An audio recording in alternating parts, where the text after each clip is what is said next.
Hello વિદ્યાર્થી મિત્રો, નમસ્કાર, જય શ્રી કૃષ્ણ. વિદ્યાર્થી મિત્રો, આપણે ગયા લેક્ચરમાં જે નાણાકીય સંચાલન વિશે ચર્ચા કરી તેમાં નાણાકીય સંચાલનની લાક્ષણિકતાઓ અને નાણાકીય સંચાલનના હેતુઓ, જે ખાસ તેમાં આપણે માલિકના નફાનું મહત્તમીકરણ અને માલિકના સંપત્તિનું મહત્તમીકરણ નો આપણે વિસ્તૃત અભ્યાસ કર્યો. હવે આપણે વિદ્યાર્થી મિત્રો નાણાકીય નિર્ણય ધંધાકીય એકમમાં લેવાના હોય, જે આપણે નાણાકીય સંચાલનના મહત્વમાં જે નાણાકીય નિર્ણયો અને વહીવટી નિર્ણયો ને લગતી બાબતોની આપણે ચર્ચા કરી, તેમાં ધંધાકીય એકમમાં જે સૌથી અગત્યના નિર્ણયો છે તે છે નાણાકીય નિર્ણયો.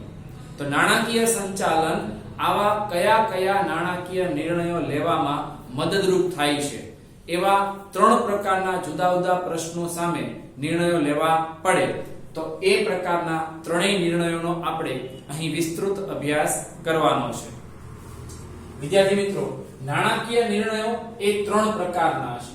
આ ત્રણે જે નિર્ણયો છે તે અલગ અલગ રીતે ટૂંકનોંધ સ્વરૂપે તમને પૂછી શકે છે. નાણાકીય નિર્ણયોની વાત કરીએ તો નાણાકીય સંચાલન નાણાં કાર્ય સાથે સંબંધ ધરાવતું હોવાથી તેને નાણાં કાર્ય તરીકે પણ ઓળખવામાં આવે છે. આ ખાસ યાદ રાખવું, નાણાં કાર્ય તરીકે પણ ઓળખવામાં આવે છે. આને ટૂંકા સવાલ તરીકે તમે નોંધ કરી શકો છો, કારણ કે ઘણી વખત તમને એવું પૂછે કે નાણાં કાર્ય એટલે શું. હવે આપણે નાણાકીય સંચાલન ભણ્યા હોય, નાણાકીય નિર્ણયો ભણ્યા હોય, પણ નાણાં કાર્ય આપણા માટે નવું લાગે એટલા માટે કે છે એનો જ ખ્યાલ કે નાણાકીય સંચાલન એ નાણાં કાર્ય સાથે સંબંધ ધરાવતું હોવાથી તેને નાણાં કાર્ય તરીકે પણ ઓળખવામાં આવે છે. એટલે નાણાં કાર્ય પૂછે તો પણ તમારે નાણાકીય સંચાલનનો જ અર્થ લખવાનો રહેશે. આ ખાસ નોંધમાં લેવું. આથી આ સંદર્ભમાં એટલે કે નાણાં કાર્યના સંદર્ભમાં નાણાકીય સંચાલનમાં નીચે આપેલા 3 મહત્વના પ્રશ્નો અંગે માલિકોએ નિર્ણય લેવાના હોય છે. આ 3 પ્રશ્નો એ જ મહત્વના છે. એ 3 પ્રશ્નોની વાત કરીએ તો એક છે રોકાણ સંબંધિત નિર્ણય લેવાનો હોય. આપણે કયું રોકાણ, કેટલું રોકાણ, ક્યાં કરવું, કાયમી મૂડીમાં, કાર્યશીલ મૂડીમાં કેટલું રોકાણ કરવું, એ નિર્ણય લેવાનો હોય. બીજું ધિરાણ સંબંધિત નિર્ણય કરવાનો હોય કે બજારમાંથી તમે ઉછીના નાણાં લાવો છો તો એ કેટલી હદ સુધીના ઉછીના નાણાં હોવા જોઈએ, એટલે કે કેટલું નાણું બજારમાંથી ઉછીનું લાવવું જોઈએ, તમારી માલિકીની મૂડી કેટલી હોવી જોઈએ, ઉછીની મૂડી કેટલી હોવી જોઈએ, એને લગતો નિર્ણય ધિરાણ સંબંધિત નિર્ણયમાં લેવાશે. અને ત્રીજું ડિવિડન્ડ સંબંધિત નિર્ણય. ધંધાદારી એકમ જે બજારમાંથી નાણું લાવ્યા હોય, હવે એ નાણાં દ્વારા ધંધો કમાણી કરે, નફો પ્રાપ્ત કરે, તો એ નફો જે પ્રાપ્ત થાય છે એમાંથી કેટલું ડિવિડન્ડ શેર હોલ્ડરોને આપવું અને કેટલી રકમ એ ધંધામાં એનું નફાનું પુનઃ રોકાણ કરવું, આ બાબતોને લગતા નિર્ણયો આપણે અહીં જોવાના છે. આપણે મેઇન અભ્યાસ અહીંથી જ શરૂ થશે. હવે આજે આપણે રોકાણ સંબંધિત નિર્ણય અને ધિરાણ સંબંધિત નિર્ણયો, આ 2 પ્રકારના નિર્ણય ભણીશું. આ ત્રીજો નિર્ણય આપણે આવતા વિડીયોમાં એનો અભ્યાસ કરીશું. જે ડિવિડન્ડ સંબંધિત નિર્ણય છે તેનો અભ્યાસ આવતા વિડીયોમાં થશે. એટલે વાત કરીએ પહેલો નિર્ણય, તો કે નાણાકીય સંચાલનમાં મહત્વના નિર્ણયોમાં પહેલો નિર્ણય છે રોકાણ સંબંધિત નિર્ણય. રોકાણ સંબંધિત નિર્ણયમાં વાત કરીએ ધંધાની કાયમી મિલકતો. પેલા કાયમી મિલકતો આપણને ખબર પડી ગઈ, જમીન, મકાન, યંત્રો, એ આપણી કેવી મિલકત કહેવાય? કાયમી મિલકત કહેવાય. તો એક ધંધાની કાયમી મિલકતોમાં લાંબા ગાળા માટે કાયમી મૂડીનું રોકાણ થાય છે. જમીન, મકાન કે યંત્રોમાં લાંબા ગાળા માટેનું રોકાણ થાય તો એને આપણે કાયમી મૂડીનું રોકાણ કહી શકીએ. જે કાયમી મિલકતોમાં ભવિષ્યમાં મૂડી ભંડોળનું રોકાણ કરવાનું છે.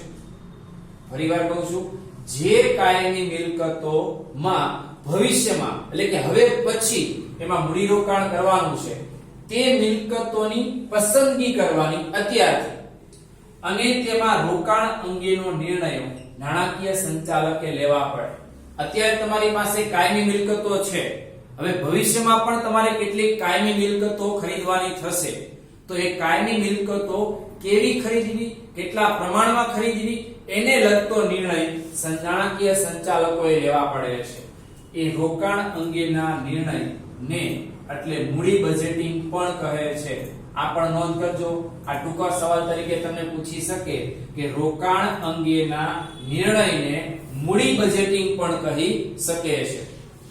ફરીવાર, ધંધાની કાયમી મિલકતોમાં લાંબા ગાળા માટે કાયમી મૂડીનું રોકાણ થાય છે. જે કાયમી મૂડીમાં ભવિષ્યમાં મૂડી ભંડોળ રોકાણ કરવાનું હોય, એટલે કે ભવિષ્યમાં આપણે કાયમી મિલકતો ખરીદવાની હોય, તે મિલકતોની પસંદગી, એટલે કઈ મિલકતોમાં નાણાં રોકવા અને તેમાં રોકાણ અંગે પસંદગી માટે અને તેમાં રોકાણ અંગેના નિર્ણયો કોને લેવા પડે છે? નાણાકીય સંચાલકોએ લેવા પડે છે. એટલે રોકાણ અંગેના નિર્ણયને મૂડી બજેટિંગ પણ કહે છે. રોકાણ અંગેના નિર્ણયોમાં શું રહેલું છે? જોખમનું તત્વ રહેલું છે. એટલે જોખમ રહેલું છે. તમે રોકાણ કરો છો તો તમારી અપેક્ષા તો એવી જ હોય કે મને એમાં વળતર સારું મળે. એટલે આપણે એવું અત્યારથી ના કહી શકીએ, કેમ કે રોકાણ આપણે ભવિષ્યમાં અત્યારે રોકાણ કરી દીધું તો વળતર ભવિષ્યમાં મળવાનું છે, પણ એ ચોક્કસ નથી. ભવિષ્યમાં તમને એમાં નુકસાન પણ જઈ શકે છે. એટલે એ જોખમનું તત્વ રહેલું છે. રોકાણ અંગેના નિર્ણયોમાં જોખમનું તત્વ છે. આથી રોકાણ અંગેના નિર્ણયોનું મૂલ્યાંકન અપેક્ષિત વળતર અને જોખમના સંદર્ભમાં થવું જોઈએ. કે તમે 1 કરોડ રૂપિયા ભવિષ્યમાં કાયમી મૂડીમાં રોકો છો, તેમાંથી તમને 5 વર્ષ પછી કેટલું વળતર મળવાનું છે અને એની સામે જોખમ ક્યાં સુધીનું છે.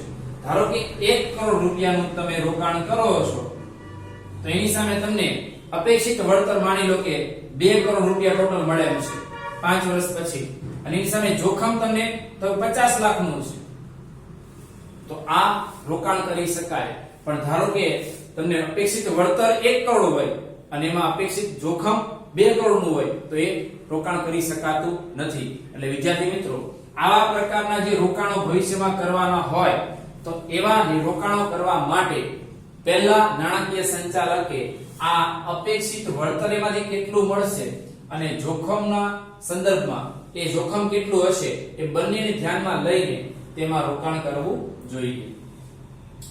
જ્યારે નાણાકીય સંચાલક પાસે નાણાંનું રોકાણ કરવા માટે એક કરતા વધુ વિકલ્પો હોય ત્યારે કાયમી મિલકતોમાં રોકાણ અંગેના નિર્ણય લેવામાં મૂડી બજેટિંગની વિવિધ પદ્ધતિઓનો ઉપયોગ થાય છે.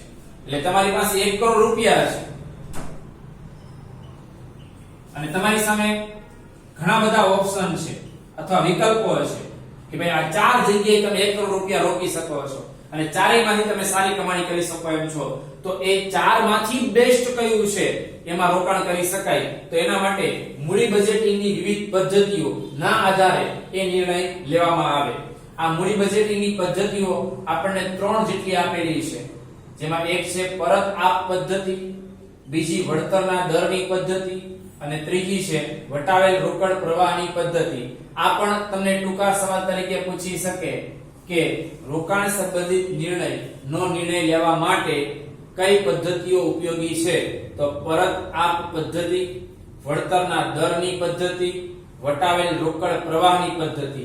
આ 3 પદ્ધતિ ટૂંકા સવાલ તરીકે તમને પૂછી શકે છે. વિદ્યાર્થી મિત્રો, આ રોકાણ સંબંધિત નિર્ણય જ્યારે તમે લેશો તો આપણે એવું જ વિચારીએ છીએ કે આપણે તો રોકાણ કરવાનું છે, તેમાં પ્રશ્ન નથી. તો એમાં પણ ઘણી બધી બાબતો અસર કરતા પરિબળો જોવા મળે છે.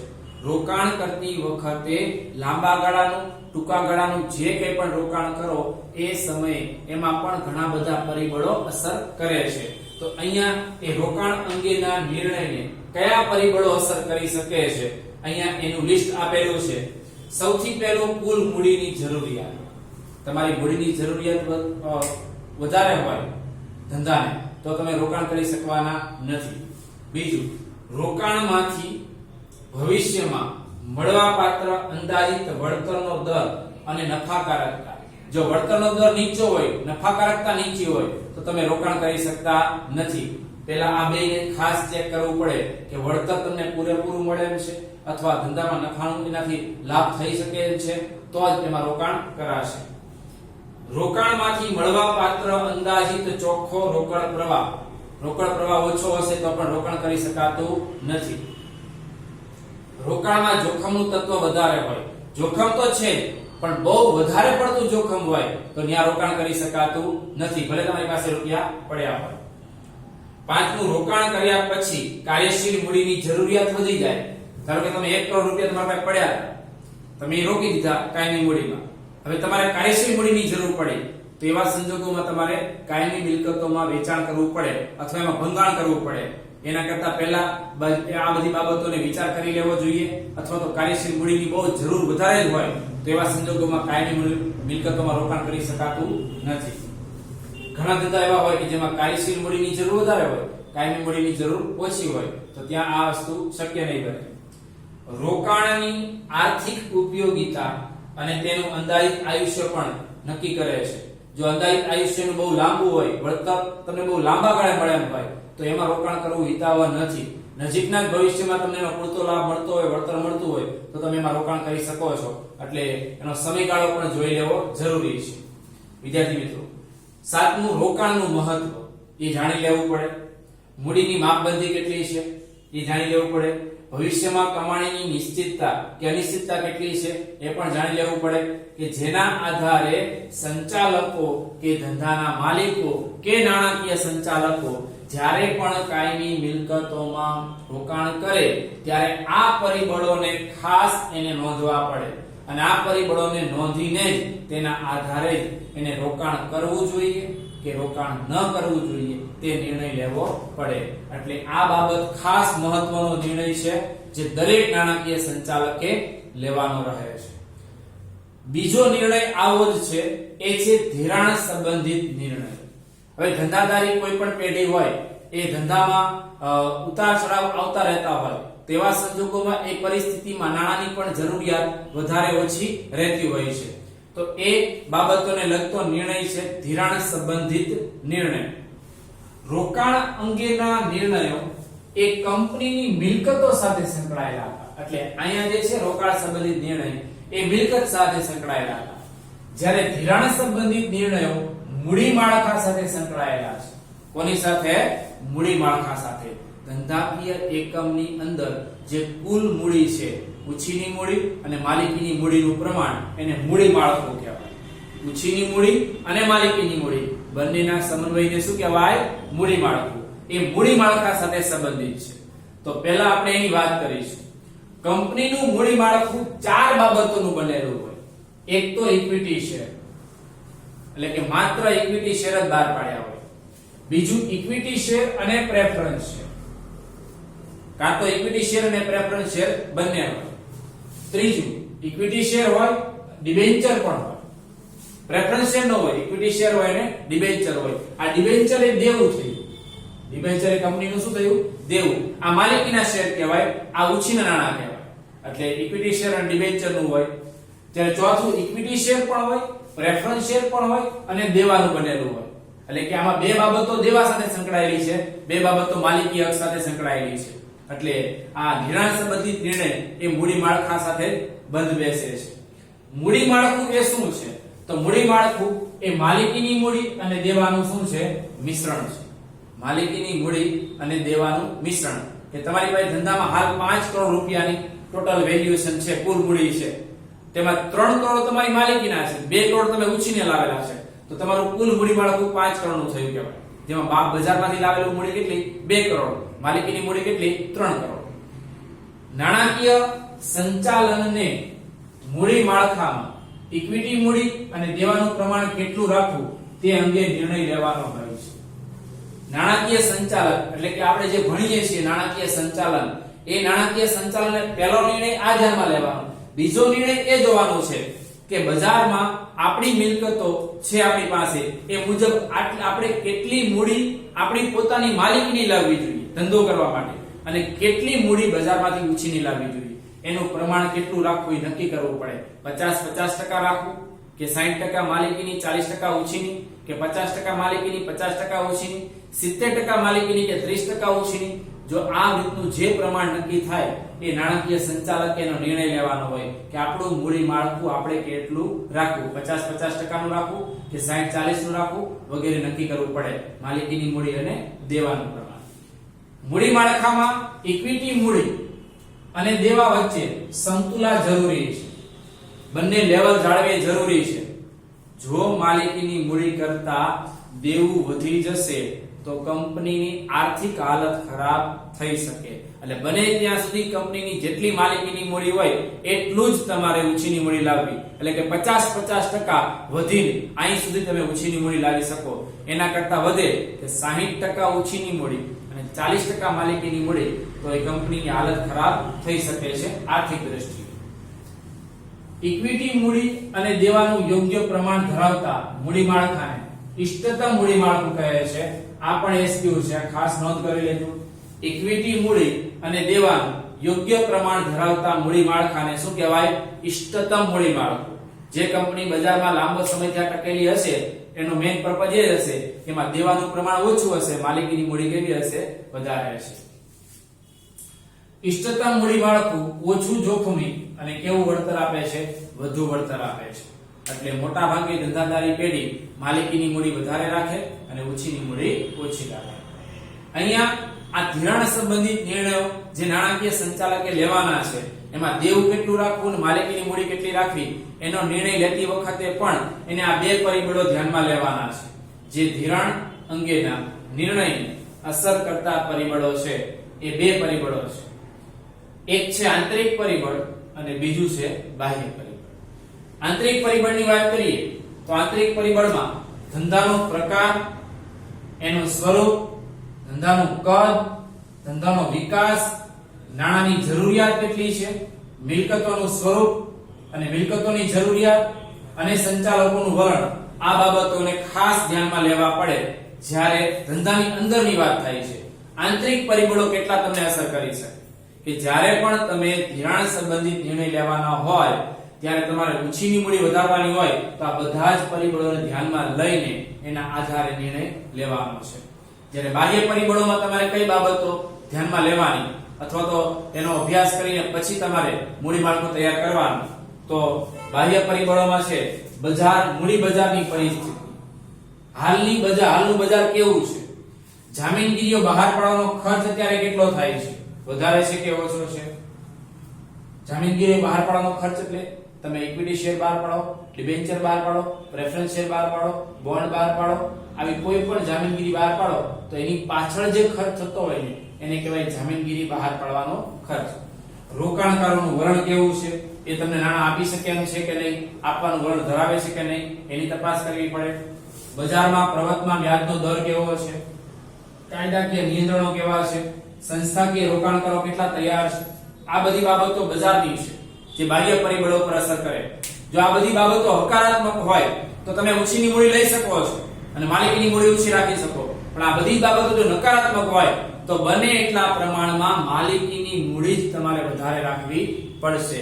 આ એના બે પરિબળો આંતરિક અને બાહ્ય પરિબળોને ખાસ ધ્યાનમાં લેવા.